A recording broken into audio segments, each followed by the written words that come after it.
안녕하세요. 여러분의 안전한 일상을 책임져 드리는 안변제일 안변입니다. 경찰 조사에 나와야 한다는 연락을 받았습니다. 경찰을 만나는 장면, 쉽게 접했던 건 드라마에서 보는 장면, 체포 장면들이 많이 떠오릅니다. 그리고 요새 실제 체포 장면들 이 체증 영상이라고 하거든요. 이게 뭐 유튜브 쇼츠나 짤 아니면 우리 방송에서도 쉽게 접할 수가 있죠. 무슨 혐의로 체포가 된다, 진술거부권 있고 변호사 선임할 권리가 있다, 이런 미란다 원칙을 고지하는 장면을 많이 떠올리시게 될 겁니다. 그런 장면을 익숙하게 보다가 모르는 번호로 전화가 걸려오고 그 사람이 경찰이라고 해요. 어디 경찰서 강력팀이다, 여성 청소년 수사팀이다, 신고가 들어왔으니 조사를 받으러 경찰서에 한번 나와라, 이런 연락을 받게 되면 먼저 드는 생각이 이게 보이스피싱 아닌가, 이런 생각들이 많이 들기도 하죠. 제가 일전 이 부분 영상에서 많이 설명한 부분인데요. 이런 전화를 받으면 조사 일정을 조율하고 반드시 준비하셔야 될 것들이 있습니다. 무엇을 해야 할 것인지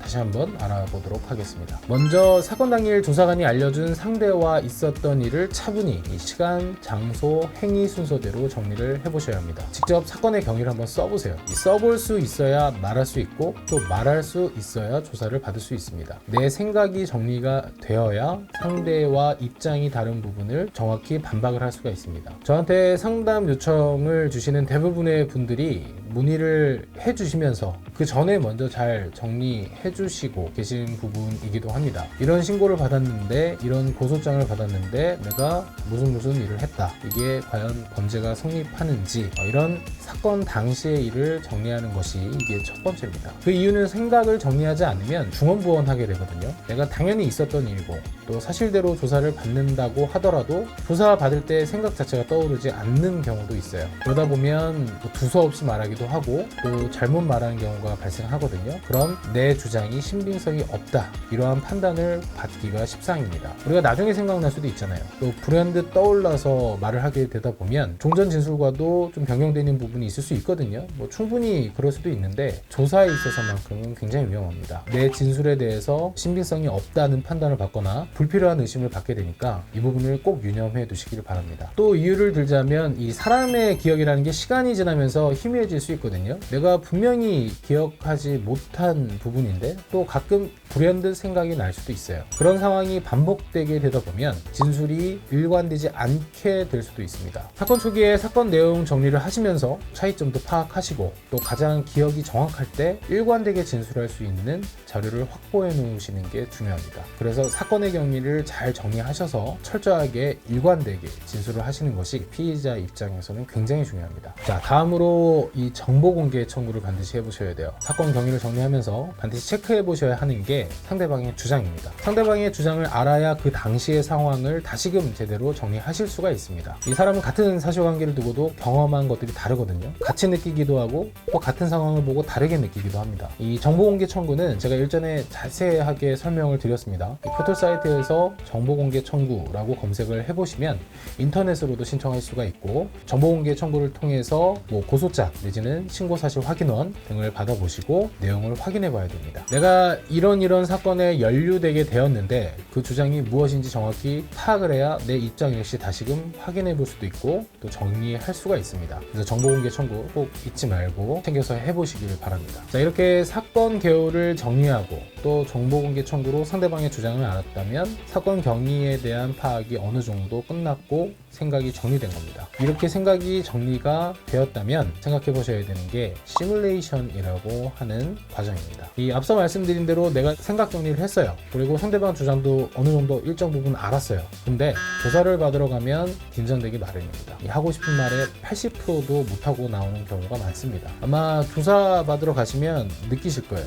또 조사 받아 보신 경험이 있으시면 이미 한번 느껴보셨을 텐데, 이 조사관은 여러 가지 질문을 던지면서 대답이 중언부언하거나 좀 장황하게 길어지게 되면 짧게 얘기해달라, 핵심만 얘기해달라, 라는 주문을 넣기도 합니다. 근데 의뢰인들이 좀 알아보시고 뭐 사실 그대로만 말하는데 변호사님 뭐 경찰 조사에서 변호사를 선임해서 조력을 받을 필요가 있습니까? 뭐 부담도 되고 필요 없다고 많이들 하던데요 라고 물어보시거든요. 근데 이 경찰 조사라고 하는 것이 사실관계를 조사하는 중요한 절차입니다. 법리적인 판단을 하거나 전반적으로 기소 여부를 판단하는 것은 검사의 역할이지만 그에 앞서서 사실관계를 최우선적으로 조사하고 사실관계를 확정짓는 일은 일단 경찰 조사에서 대부분 이루어지게 됩니다. 이렇게 사실관계를 확인하는 것은 내가 겪은 사건 당일의 경위를 진술하는 것뿐만이 아니라 상대방의 주장에 대한 나의 입장이 무엇인지, 그리고 상대방 주장과 나의 주장, 이 두 주장 중 객관적인 상황과 무엇이 더 부합을 하는지, 그리고 또 상대방이 거짓말을 할 이유가 있는지 이에 대한 합리적인 설명과 수긍할 수 있는 주장이 반드시 있어야 됩니다. 수사기관은 누구 말이 맞는지를 알지 못합니다. 누구 말이 맞는가? 고소인의 주장과 우리 피의자 입장이 다르다고 하면 왜 다른지, 객관적으로 드러나는 정황 증거들과 무슨 차이가 있는지, 결과적으로 본인이 정리한 것과 전혀 다른 예상치 못한 점들에 대해서도 질문이 오갈 수 있고 그에 대해서 제대로 답변을 하지 못하면 계속된 추궁이 있게 됩니다. 경찰 입장에서는 피해자 주장과 다른 부분을 굉장히 강하게 추궁하고 또 압박할 수 있거든요. 사실 이 부분은 혼자 준비하시기가 굉장히 어렵습니다. 이런 부분들을 위해서 연락 주시는 분들이 굉장히 많고, 또 고소인 주장과 다른 내용, 또 조사에서 예상되는 질문을 하나하나 짚어보면서 생각하지 못했던 이면, 또 혹은 내가 생각해 왔지만 어떻게 표현할지 모르는 부분에 대해서 어떻게 조언을 드리는 것이 좋은지, 또 조언을 드리고 또 그걸 상의해보는 절차, 이게 시뮬레이션이거든요. 이런 시뮬레이션을 반드시 해보시는 게 좋습니다. 실제로 보면 이 당황들을 많이 하세요.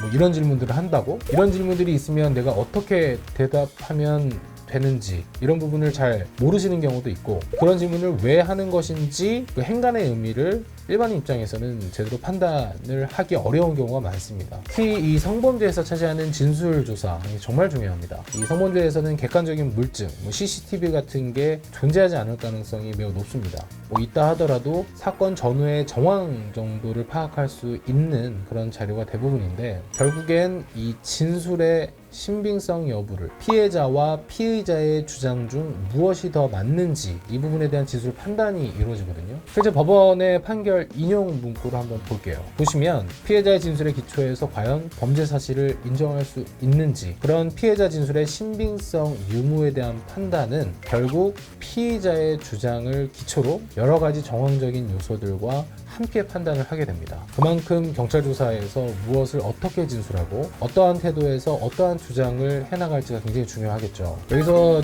또 한 가지 유의하셔야 될 부분들이 있는데, 제가 조언을 이렇게 드리면 혼자 이렇게 준비를 하세요. 준비를 하시고 굉장히 준비한 대로 일장 연설을 하듯이 읽듯이 이 답변을 준비하시는 부분들이 있습니다. 조사 역시 사람이 하는 것이고 설득의 과정입니다. 대비를 하는 사람 입장에서는 긴장하시는 탓도 있지만 너무나 가변적인 상황들이 많이 있습니다. 이 설득은 말하는 컨텐츠의 내용도 굉장히 중요하지만 화자의 화법이나 전달하는 방식, 이런 부분도 함께 점검을 해보셔야 합니다. 지금 영상 보시는 분들 중에서는 경찰 조사를 앞두고 계시거나 아니면 이미 경찰 조사를 받고 오신 분들이 있으실 걸로 보입니다. 여러 상황 속에서 불안하시고 또 답답하실 걸로 보이는데요. 지금 뭐 피의자 단계일 뿐입니다. 혐의를 받고 있는 부분이기 때문에 나의 주장을 정말 정연하게 주장할 수 있고, 이 사안에 대해서 어떠한 조사가 어떻게 이루어지는지 이런 부분들을 잘 고심하시고 정리해 하시는데 제 조언이 도움이 되었으면 합니다. 궁금하실 것이 많으실 걸로 보이는데 아래 링크로 문의를 주시면 상세히 답변을 드리도록 하겠습니다. 오늘은 여기까지 하겠습니다. 감사합니다.